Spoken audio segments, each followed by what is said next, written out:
Hello everyone, আসসালামু আলাইকুম। Welcome to my another blog.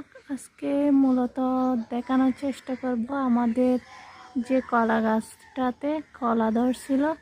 দেখেন, ভালোভাবে দেখার চেষ্টা করলে বুঝতে পারবেন।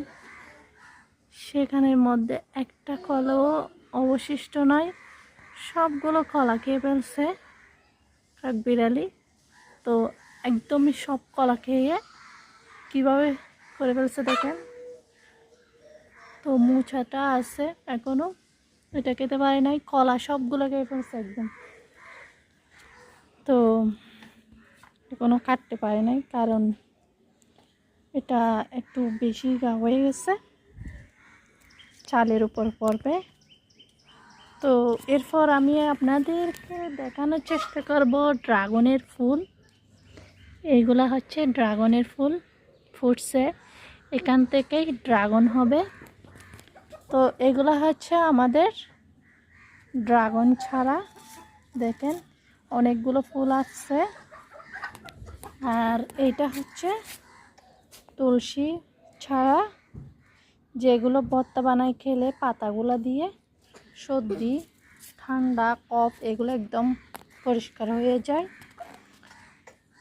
তো দেখেন কত সুন্দর ড্রাগনের ফুল।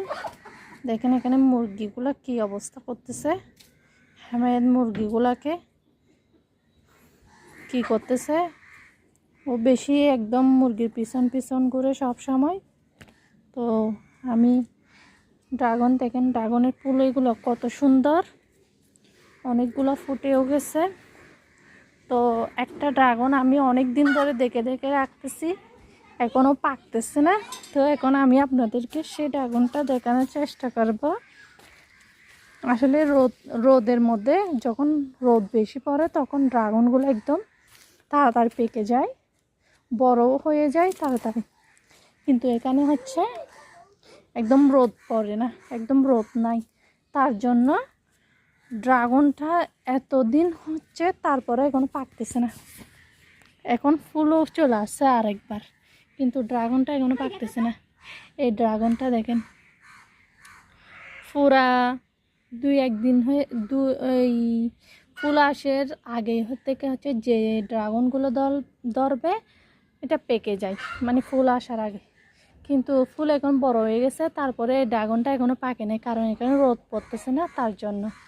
তো ভিডিওটা কেমন লাগছে আপনারা সবাই কমেন্টে বলে যাবেন। আজকের ভিডিও এখানে শেষ করতেছি। আল্লাহ হাফেজ।